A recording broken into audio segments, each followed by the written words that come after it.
Bank Dunia atau World Bank masih mengkategorikan mayoritas masyarakat Indonesia sebagai penduduk miskin, dengan porsi sebesar 60,3% dari jumlah penduduk pada 2024 sebesar 285,1 juta jiwa.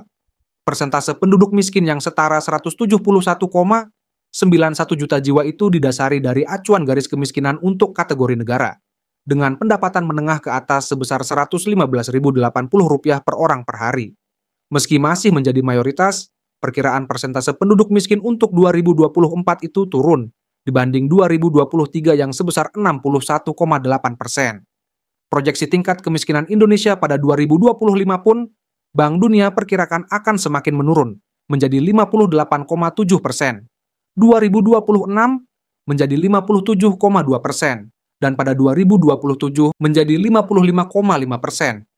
Meskipun permintaan yang kuat telah mendukung kinerja ekonomi yang stabil dan menurunkan angka kemiskinan, percepatan pertumbuhan memerlukan penerapan reformasi struktural untuk meningkatkan potensi pertumbuhan negara dan mengurangi risiko overheating, dikutip dari laporan Bank Dunia berjudul Macro Poverty Outlook edisi April 2025. Banyak dari netizen dunia pun ikut mengomentari soal kemiskinan Indonesia di tengah-tengah sumber daya alam yang sangat melimpah. Mengutip dari sebuah kanal YouTube Behind Asia yang membahas soal kemiskinan Indonesia, para netizen dunia pun pada bilang begini. Rendahnya pendidikan dan kurangnya paparan terhadap realitas adalah faktor utamanya. Jika Anda bertanya kepada sebagian besar orang Indonesia yang hanya hidup dalam lingkaran mereka dan tidak pernah bepergian keluar, mereka akan mengatakan Indonesia adalah negara terbaik di dunia. Berbeda dengan beberapa orang Indonesia yang sudah bepergian ke negara tetangga seperti Singapura, Malaysia, Thailand, dan Brunei. Mereka akan melihat betapa Indonesia telah tertinggal jauh. Selama mayoritas orang Indonesia masih percaya pada media propaganda pemerintah yang menutupi kegagalan Indonesia, mereka tidak akan pernah bisa maju. Update terbaru, perusahaan minyak Pertamina melakukan korupsi sebesar $190 miliar dalam 1 tahun. Dan itu terjadi selama 5 tahun, mereka merugikan negara hampir $1 triliun dalam 5 tahun. Saya merasa kasihan pada orang Indonesia. Sangat sedih untuk orang Indonesia. Semoga berhasil temanku. Korupsi di Indonesia sangat tinggi.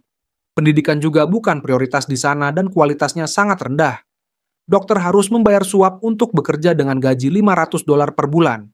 Lalu mereka membuat Anda terkena serangan jantung. Bisnis membayar suap seperti memakan permen.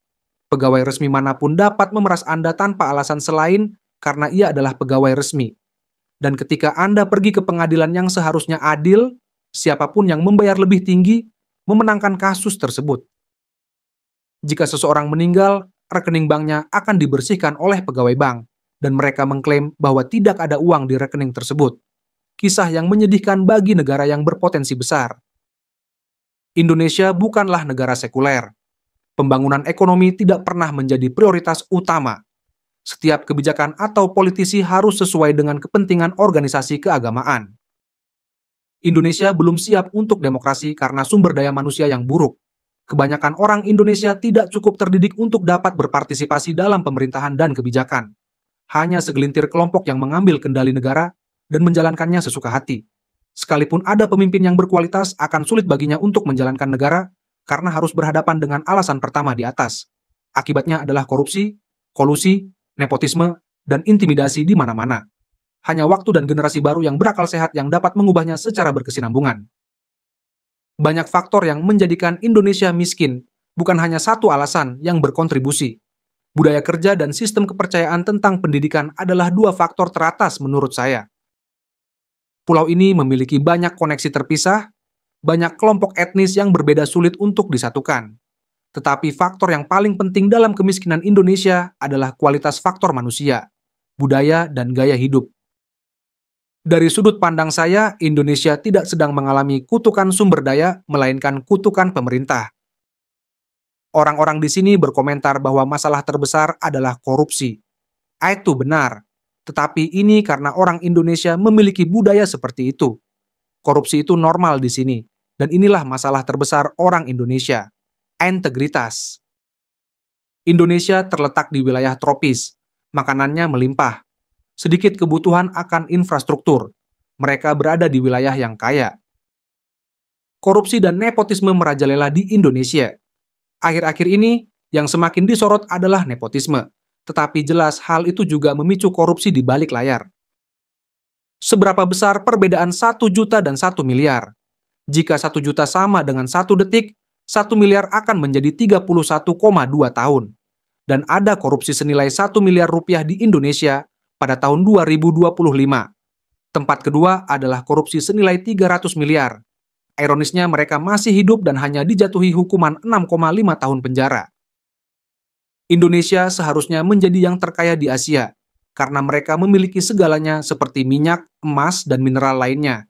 Tetapi sangat disayangkan sumber daya mereka justru diserahkan ke China. Jangan lupa, wilayah terkaya secara alami, Papua Barat, adalah rumah bagi orang-orang termiskin di Indonesia. Indonesia telah menduduki Papua Barat secara ilegal sejak pengambil alihan militernya pada tahun 1962 dan 1963 dan memindahkan kekayaannya dari Papua ke Jakarta atau ke luar negeri. Meskipun telah berkali-kali mencoba, Indonesia masih menekan penduduk asli Papua, menyangkal adanya aktivitas kolonialis, dan menyebarkan misinformasi di semua tingkatan yang membebani penduduk asli Papua dan pulau yang dulunya indah ini. Rasio utang Indonesia rendah, lebih dari separuh penduduk Indonesia adalah kelas menengah. Penduduk miskin di Indonesia sebagian besar adalah penduduk asli. Mengapa Venezuela masih miskin, meskipun sumber daya alamnya melimpah? Negara miskin? Tentu tidak. Mereka punya kereta cepat dan anggota G20. Lagi pula, membeli rudal jauh lebih penting daripada membangun lebih banyak sekolah atau rumah sakit. Saya yakin ada lebih banyak faktor mengapa negara-negara dengan sumber daya berlimpah cenderung memiliki pendapatan per kapita yang rendah. Misalnya perang, infrastruktur, pemerintahan, bencana alam, endemik, dan lain-lain. Berapapun besarnya sumber daya yang dimiliki suatu negara, kecuali yang tidak mungkin diatasi dengan keserakahan, korupsi akan selalu ada. Seseorang yang bekerja di salah satu kementerian Indonesia mengatakan kepada saya, dalam sebuah proyek pemerintah, hanya 30% yang mencapai target, sedangkan sisanya hilang karena korupsi. Karena mereka hanya berbicara satu bahasa dan menulis hanya satu bahasa. Investor yang datang untuk mendirikan pabrik kesulitan berkomunikasi. Bagaimana cara menginstruksikan pekerja untuk melakukan tugas tertentu? Investor senang pergi ke Singapura dan Malaysia karena mereka berbicara bahasa Inggris, Mandarin, dan Kanton. Jangan salahkan korupsi. Itu adalah hasil sampingan dari sesuatu yang lebih besar. Salah satu masalah terbesar orang Indonesia, selain korupsi, adalah pola pikirnya. Mereka selalu berharap investor datang kepada mereka dan mematuhi pola pikir mereka yang negatif dan terbelakang, di mana semua aturan harus sesuai dengan cara mereka melakukan sesuatu. Mereka juga mengharapkan orang lain melakukan perintah mereka dan orang lain melakukan pekerjaan secara cuma-cuma untuk mereka. Korupsi merupakan cara hidup yang dilakukan oleh pegawai pemerintah dengan gaji sekitar $400 per bulan. Mereka bisa memiliki aset likuid lebih dari $1 juta rata-rata. Indonesia, yang diberkahi populasi muda yang terus berkembang, sumber daya alam yang melimpah, dan lokasi yang strategis, masih jauh di bawah ekspektasi. Lemahnya institusi selama puluhan tahun, korupsi yang mengakar, dan kecenderungan untuk lebih mengutamakan pengumuman yang mencolok daripada kebijakan fungsional, telah menghalangi negara ini untuk mewujudkan potensi penuhnya. Istilah miskin benar-benar tepat untuk menggambarkan negara seperti Indonesia. Saya mendengar korupsi 300 triliun di Indonesia, tapi hukuman hakim cuma 6 tahun penjara. Ketika ditanya media kenapa hukumannya ringan, hakim yang korup itu menjawab, karena terpidananya sopan di pengadilan. Mereka tidak terlalu peduli. Saya tidak bilang semuanya, tapi kebanyakan dari mereka tidak peduli apa yang terjadi pada negara mereka selama tim sepak bola, mereka lebih unggul dari negara ASEAN.